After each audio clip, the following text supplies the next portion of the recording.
A thunderstorm rolled across the Montana sky as Madeline Wade clutched her father's pocket watch, the last memento of a life she was desperate to escape. The year was 1877, and at 22, she had already endured more tragedy than most faced in a lifetime. Her father's gambling debts had left her with nothing but a dilapidated farm and a marriage arrangement to a man 3 times her age, the very man whose henchmen now dragged her toward the waiting stagecoach. "Let me go." Madeline struggled against the iron grip of the 2 men flanking her. Her honey-brown hair, normally pinned in a neat bun, had come loose in the struggle, whipping across her face in the wind. "I will not marry Mr. Hollister. The boss paid good money for your daddy's debts, miss," the taller of the 2 men grunted. "You're going to Sacramento whether you like it or not." Rain began to fall as they approached the stagecoach, its polished exterior gleaming dully in the stormy light. Inside waited Thaddeus Hollister, a silver mining magnate from California with a reputation that made Madeline's skin crawl. The stories of his previous wives, all young, all dead within years of their marriages, had reached even her small Montana town. "Please," she begged as they neared the coach door. "I'll find another way to pay the debts." The men ignored her pleas, lifting her bodily toward the carriage door. Through the window, she could see Hollister's smug face, his thin lips curved into what he probably thought was a welcoming smile. Madeline renewed her struggles, digging her heels into the muddy ground. Just as they were about to force her inside, a commanding voice cut through the sound of rain and thunder. "Stop right there." The men turned, still gripping Madeline's arms. Through the curtain of rain emerged a tall figure on horseback. As he rode closer, Madeline could make out a weather-worn hat pulled low over his eyes, a duster coat billowing behind him, and the unmistakable glint of a sheriff's badge on his chest. "Sheriff Blake Bennett," the rider announced, dismounting in one fluid motion. His boots hit the ground with a splash, and Madeline noticed the way his hand hovered near the revolver at his hip. "And I believe the lady doesn't want to go with you." "This ain't your business, Sheriff," the shorter henchman spat. "We've got papers. This girl's promised to Mr. Hollister in payment of her father's debts." Sheriff Bennett stepped closer, his eyes a striking blue that reminded Madeline of summer skies fixed on her face. "Is that true, miss?" "My father made arrangements without my consent," Madeline said, her voice steadying despite her fear. "I never agreed to any of this." The sheriff nodded once, then moved with unexpected speed. He grabbed Madeline's arm, pulling her from the men's grasp. Before they could react, he had positioned himself between her and the stagecoach, his stance protective. "You're not going," he said firmly, his eyes never leaving hers. "Not if you don't want to." The stagecoach door flew open, and Thaddeus Hollister emerged, his expensive suit immediately darkening with rain. He was in his 60s, with thin gray hair and cold eyes that assessed Madeline like she was livestock. "This is outrageous," Hollister bellowed. "I have a contract signed by her father." "A contract selling a human being isn't worth the paper it's written on," Blake replied, his voice level but with an edge of steel. "Not in my territory." Hollister's face reddened. "You have no right. I paid good money, then take it up with the territorial court," Blake interrupted. "But this woman stays here unless she chooses otherwise." The 2 henchmen looked to Hollister for direction, clearly uncertain about challenging a lawman. Hollister's eyes narrowed as he calculated his options. "This isn't over," he finally said. "I'll be back with papers from the territorial judge." Blake didn't flinch. "You do that. In the meantime, I suggest you get back in your coach and continue your journey. The storm's getting worse." For a tense moment, Madeline thought Hollister would refuse. Then, with a curt nod to his men, he retreated into the stagecoach. The driver, who had watched the entire exchange with wary interest, cracked his whip, and the horses lurched forward, sending mud spraying as the coach pulled away. Only when the stagecoach had disappeared around a bend did Madeline realize she was shaking. The sheriff turned to her, concern etched on his face. "Are you all right, miss?" "Wade, Madeline Wade," she supplied, trying to regain her composure. And yes, I think so. Thank you, Sheriff Bennett. Blake, he corrected with a small smile. Let's get you out of this rain. He led her to his horse, a magnificent chestnut stallion who stood patiently despite the storm. Blake helped her mount, then swung up behind her. Madeline stiffened at the proximity. She'd never been this close to a man who wasn't family, but as they rode through the downpour toward town, she found herself gradually relaxing against his solid presence. The sheriff's office was a simple wooden building on River Street, the main thoroughfare of Willow Creek. By the time they arrived, Madeline was soaked to the skin and shivering. Blake quickly built a fire in the pot-bellied stove while she stood awkwardly in the center of the room. "Here," he said, handing her a woolen blanket. "It's not fancy, but it's clean." Madeline accepted it gratefully, wrapping it around her shoulders. "Why did you help me?" Blake considered her question as he poured coffee into 2 tin cups. "I've seen enough people forced into things against their will in my time. It never ends well." He handed her a cup. "Besides, no one should be married off to pay a debt, especially not to a man like Hollister. You know him, by reputation." Blake's expression darkened. "His last wife was found at the bottom of a staircase. Accident, they said." Madeline shuddered. "My father didn't care about that. All he saw was a way to clear his debts." She stared into her coffee. "He died last month, consumption. His last act was to sign me away." Blake sat across from her. In the firelight, Madeline could better see his features. He was younger than she'd initially thought, perhaps 30, with a strong jaw shadowed by stubble and laugh lines around his eyes that suggested he smiled more often than he frowned. "What will you do now?" he asked. "I don't know," Madeline admitted. "The farm is nearly worthless and I have no family left." Blake seemed to consider something. "Mrs. Peterson at the boarding house might have a room available, and the Golden Nugget is looking for a serving girl." Madeline bristled slightly. "I'm not afraid of work, Sheriff. I ran that farm alongside my father since I was 12. A smile tugged at Blake's lips. "I don't doubt it, Miss Wade, but it's a starting point until you decide what you really want." She nodded, suddenly exhausted. The events of the day had drained her completely. "Thank you for everything," Blake stood. "I'll take you to the boarding house. Mrs. Peterson is strict but fair. She'll help you get settled." "As promised, Mrs. Peterson, a stout widow with silver hair and kind eyes, had a small room available at the back of her boarding house. The room was simple but clean, with a narrow bed, a washstand, and a small window overlooking an apple tree in the yard. "Payments due weekly, Mrs. Peterson explained as she showed Madeline around. "But Sheriff Bennett vouched for you, so we can work something out until you find employment."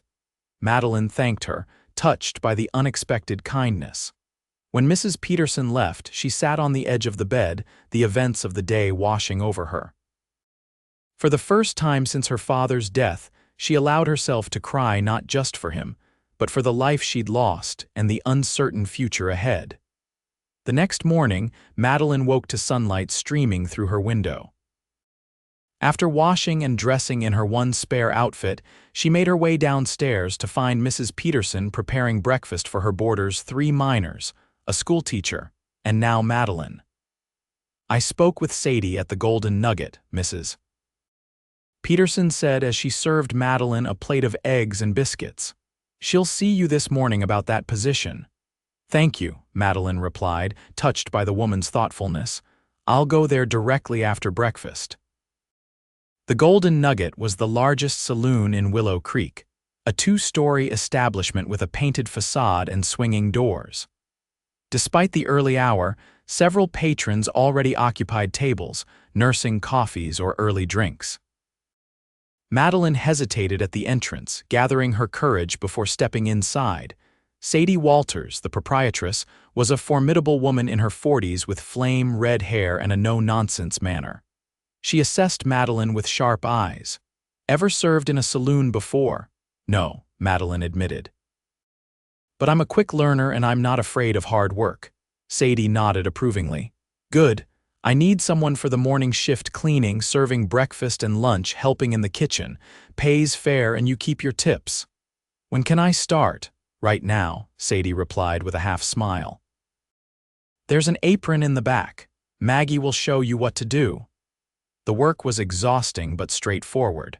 By midday, Madeline had settled into a rhythm, carrying plates of food and mugs of coffee with increasing confidence. The patrons were mostly miners and cowboys, rough around the edges but generally respectful. Several asked about the new girl, but Maggie, an older server with graying blonde hair, deflected their questions with practiced ease. "Don't mind them," she told Madeline during a brief lull. "They're harmless enough.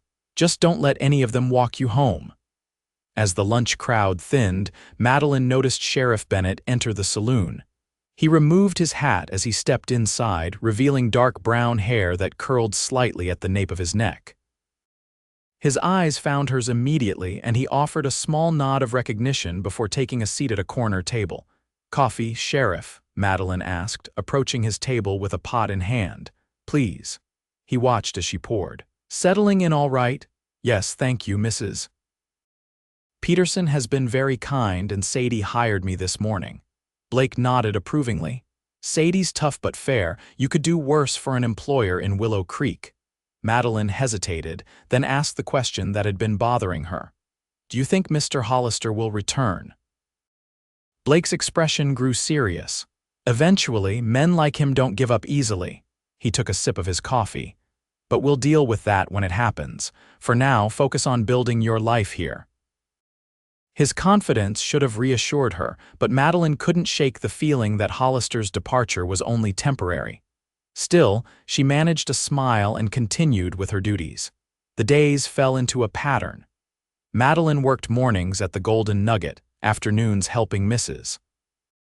Peterson with the boarding house, and evenings for herself. She began putting aside a small portion of her earnings, determined to build some security. The town gradually accepted her presence, and she found herself making acquaintances, not friends yet, but people who nodded in greeting or stopped for brief conversations. Sheriff Bennett was a regular presence. He took his lunch at the Golden Nugget most days, always sitting at the same corner table. Their interactions were brief but increasingly comfortable. Madeline found herself looking forward to his visits, though she tried not to examine that feeling too closely. One evening, nearly 2 weeks after her arrival in Willow Creek, Madeline was returning to the boarding house when she noticed a figure on the porch. As she drew closer, she recognized Blake, out of his sheriff's uniform and dressed in simple trousers and a blue shirt that matched his eyes.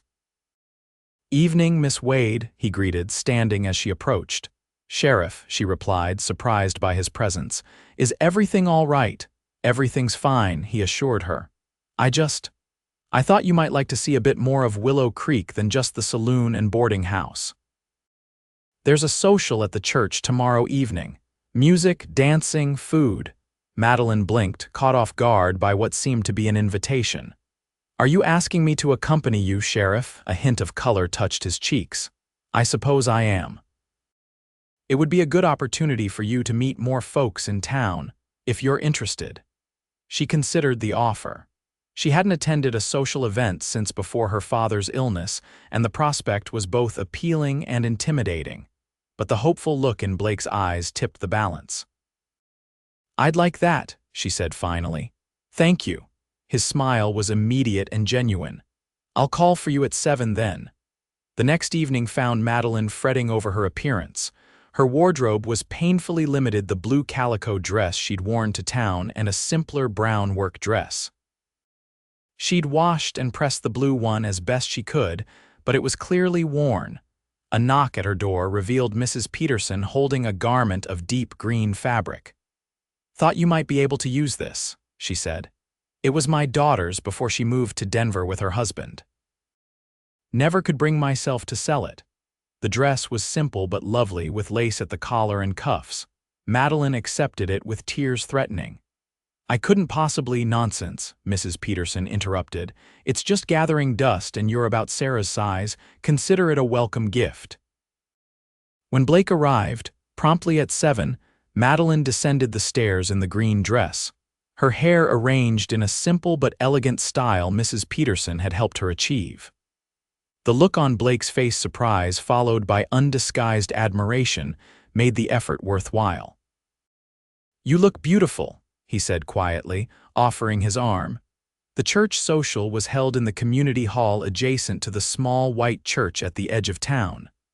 Lanterns hung from the rafters, casting a warm glow over the gathering.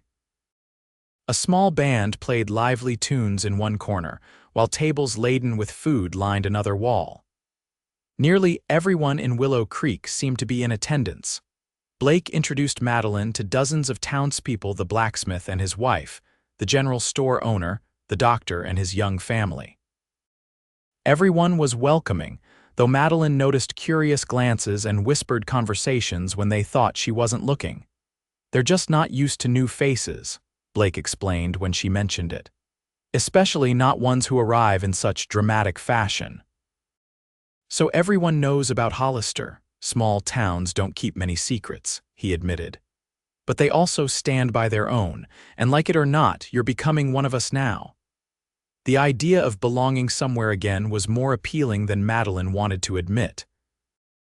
After the isolation of caring for her father, and then the terror of nearly being forced into marriage, the simple acceptance of this community felt like a precious gift. As the evening progressed, Blake led her to the dance floor. Madeline hesitated. It had been years since she danced, but his hand was warm and reassuring on her waist. "I'm not very good at this," she warned. "Neither am I," he confessed with a grin. "We can be terrible together," but they weren't terrible. After a few awkward starts, they found their rhythm, moving together as if they'd been dancing for years. Madeline couldn't remember the last time she'd laughed so freely or felt so light. When Blake's hand tightened slightly on her waist during a slower song, drawing her closer than was strictly proper, she didn't pull away. The walk back to the boarding house was quiet, both of them reluctant for the evening to end. When they reached the porch, Blake took her hand. "Thank you for coming tonight," he said softly. "Thank you for asking me," Madeline replied, suddenly shy under his intense gaze. For a moment she thought he might kiss her, and a part of her, a larger part than she cared to admit, hoped he would. Instead, he raised her hand to his lips, pressing a gentle kiss to her knuckles. "Good night, Madeline," he said, using her first name for the first time. "Good night, Blake," she whispered, watching as he walked away into the darkness. Over the next few weeks, Madeline and Blake spent increasingly more time together. He took her riding along the creek that gave the town its name, showing her the beauty of the Montana wilderness. She cooked him dinner in Mrs. Peterson's kitchen, sharing recipes her mother had taught her before her passing. They exchanged stories of their pasts, his as a Union soldier who drifted west after the war, hers as a farmer's daughter who dreamed of becoming a teacher before her mother's death had changed everything. Madeline knew she was falling in love with him, and the knowledge was both wonderful and terrifying. She'd never expected to find such happiness in a town she'd arrived in against her will, with a man who'd come to her rescue like something from a penny novel. But the shadow of Thaddeus Hollister still loomed. Each day that passed without word of him only increased Madeline's anxiety. She knew he wouldn't simply forget about her or the debt he believed she represented. Her fears proved justified one crisp October morning. Madeline was wiping down tables at the Golden Nugget when the doors swung open, admitting not the usual miners or cowboys, but Thaddeus Hollister himself, flanked by the same two men who had tried to force her onto the Stagecoach weeks earlier. The saloon fell silent. Madeline froze, the rag clutched in her suddenly trembling hand. "There you are, my dear," Hollister said, his voice as cold as she remembered. "I've come to collect what's mine." Sadie stepped forward, her stance protective. "This is my establishment and Miss Wade works for me." "I'd thank you to leave." Hollister barely spared her a glance. "This doesn't concern you." He turned back to Madeline. "I have papers from the territorial judge recognizing your father's debt and the terms of our agreement." He withdrew a folded document from his coat, holding it up like a trophy. "I never agreed to anything," Madeline said, finding her voice, "and I don't recognize any obligation to you." Hollister's smile didn't reach his eyes. The law disagrees. Now you can come willingly or my associates can assist you. Either way, you're returning to Sacramento with me today. The sound of a revolver being cocked cut through the tension.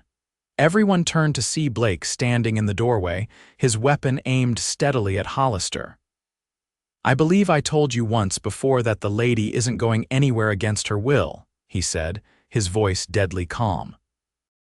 Hollister's men reached for their weapons, but Blake's warning was sharp.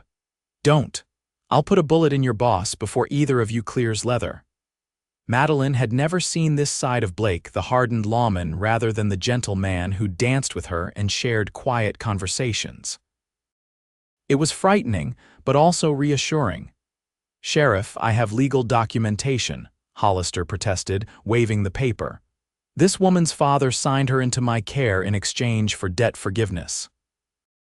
"Let me see those papers," Blake demanded, approaching cautiously, his gun still trained on Hollister. With obvious reluctance, Hollister handed over the document. Blake reviewed it, his expression unchanging. "This isn't worth the paper it's printed on," he finally said. "You can't legally contract a person into marriage against their will, no matter what debt exists." "The territorial judge, Judge Reynolds, is an old friend of mine," Blake interrupted. "And I find it hard to believe he'd sign something like this. In fact, this doesn't look like his signature at all." Hollister's face reddened.